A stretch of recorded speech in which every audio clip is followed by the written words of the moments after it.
الحمد للہ رب العالمین والصلاة والسلام علی نبینا محمد صلی اللہ علیہ وسلم وعلی آلہ واصحابہ اجمعین ومن تبعہم بإحسان الی یوم الدین۔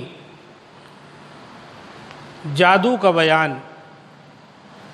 ارشاد باری تعالیٰ ہے اعوذ باللہ من الشیطان الرجیم وَلَقَدْ عَلِمُوا لَمَنِ اشْتَرَاهُ مَا لَهُ فِي الْآخِرَةِ مِنْ خَلَاقٍ، اور وہ خوب جانتے تھے کہ اسے حاصل کرنے والے کا آخرت میں کوئی حصہ نہیں ہے۔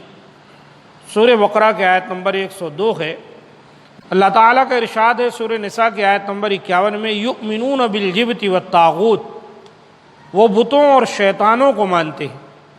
حضرت عمر رضی اللہ تعالیٰ عنہ فرماتے ہیں کہ الجبت السحر والطاغوت الشیطان، جبت جادو اور طاغوت شیطان ہے۔ یعنی قرآن میں جو جبت آیا ہے اور اس طرح السحر ہے، طاغوت ہے، یہ سب سے مراد کیا ہے؟ شیطانی عملیات ہے۔ جیسے کہ ابن ابی حاتم نے اس کو تفسیر میں بیان کیا ہے، امام طبری نے اپنی تفسیر میں اس کو بیان کیا ہے، 5834 نمبر کی حدیث ہے۔ اور جابر رضی اللہ تعالیٰ عنہ فرماتے ہیں الطواغیت کہان کان ینزل علیہم الشیطان فی کل حی واحد، طاغوت وہ کاہن ہیں جن پر شیطان اترتا تھا اور ہر محلے کا الگ الگ کاہن ہوتا تھا۔ امام بخاری رحمۃ اللہ علیہ نے اس کو روایت کیا ہے صحیح میں معلقاً، اور فتح الباری میں علامہ ابن حجر عسقلانی رحمۃ اللہ علیہ نے جلد نمبر 8 صفحہ 317 پر اس کا ذکر کیا ہے۔ ابو ہریرہ رضی اللہ تعالیٰ عنہ سے مروی ہے کہ رسول اللہ صلی اللہ علیہ وسلم نے فرمایا اجتنبوا السبع الموبقات، قالوا یا رسول اللہ وما ہن، آپ صلی اللہ علیہ وسلم نے فرمایا 7 مہلک کاموں سے بچ کر رہو۔ صحابہ کرام نے عرض کیا یا رسول اللہ وہ 7 کام کون کون سے ہیں؟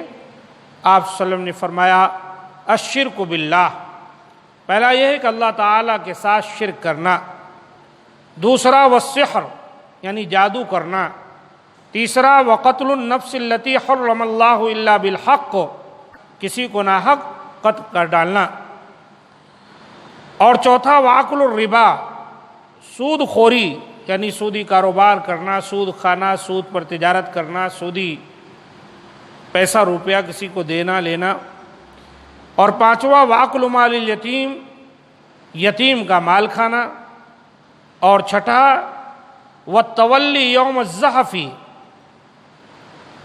کفار سے مقابلے کے دن پیٹھ پھیر کر بھاگ جانا یعنی جہاد سے پیٹھ دکھانا، اور 7واں وقذف المحصنات الغافلات المومنات، پاک دامن اور عفیف اہل ایمان عورتوں پر تہمت لگانا۔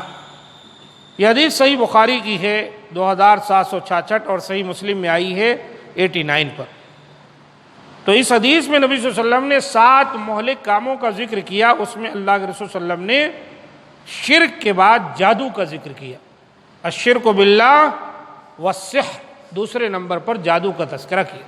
اس سے پتہ چلا یہ کبیرہ گناہوں میں سے ہے اور انسان کو ہلاک اور برباد کر دینے والی چیزوں میں سے، کہ جادو کے چکر میں آدمی پڑ گیا تو برباد ہو جاتا ہے۔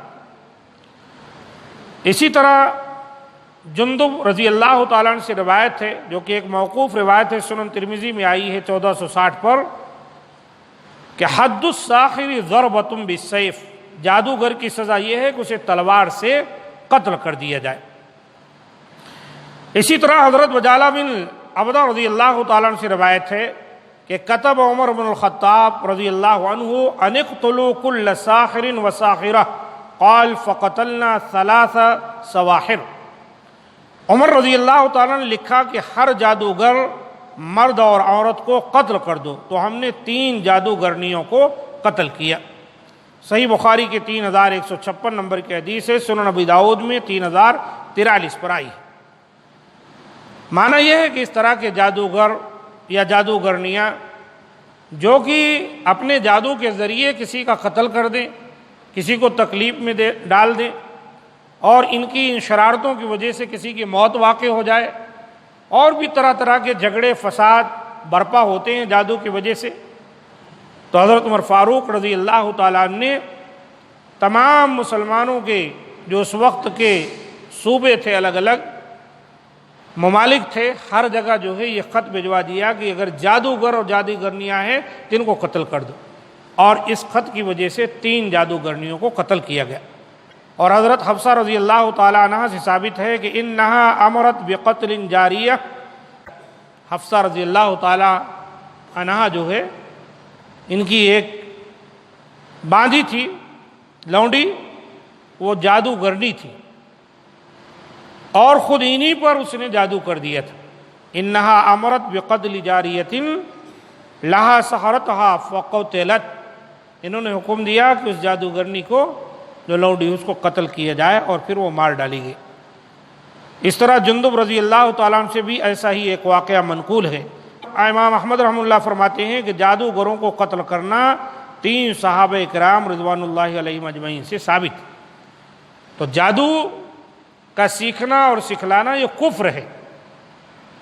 قرآن میں اللہ تعالیٰ نے ذکر کیا وَاتَّبَعُوا مَا تَتْلُو الشَّيَاطِينُ عَلَى مُلْكِ سُلَيْمَانَ وَمَا كَفَرَ سُلَيْمَانُ وَلَكِنَّ الشَّيَاطِينَ كَفَرُوا يُعَلِّمُونَ النَّاسَ السِّحْرَ۔ کہ یہود و نصارہ نے کیا کیا؟ جو شیطان پڑھتے تھے جادو کے جنتر منتر، ان کی اتباع کرنے لگے۔ تو اللہ تعالیٰ نے فرمایا وَمَا كَفَرَ سُلَيْمَانُ وَلَكِنَّ الشَّيَاطِينَ كَفَرُوا، سلیمان علیہ السلام نے کفر نہیں کیا، شیاطین نے کفر کا راستہ اختیار کیا۔ یعلمون الناس السحر، جو لوگوں کو جادوگری سکھلایا کرتے تھے۔ تو اس طرح سے جادو کرنا کرانا بہت گھناؤنا عمل ہے، تباہی کا عمل ہے، اور جو لوگ اس میں پڑ جاتے ہیں آج بھی معاشرے میں ہم دیکھیں ان کا جینا مشکل ہو جاتا ہے، طرح طرح کی مشکلوں میں گرفتار رہتے ہیں، خود بھی اور گھر والے بھی اور دیگر آل اولاد بھی۔ اللہ تعالی ہم تمام کو اس طرح کے عملیات سے محفوظ رکھے، اور ہر معاملے میں اللہ کی ذات پر توکل اور بھروسہ کرنے، قرآن مجید کی تلاوت کرنے، صبح و شام کے اذکار کرنے، اور اسی طریقے سے جو کچھ رقیہ شرعیہ وغیرہ ہے اس کو اختیار کر کے جادو کے توڑ کی اللہ تعالی ہم تمام کو توفیق دے۔ جادو کے توڑ کے لیے جادوگروں کے پاس جانا یہ دراصل شیطانی عمل کو دور کرنے کے لیے شیطان کے پاس جانے کے مترادف۔ اللہ تعالی ہم تمام کو محفوظ رکھے۔ ھذا ما عندی، سبحان ربک رب العزۃ عما یصفون وسلام علی المرسلین والحمد للہ رب العالمین۔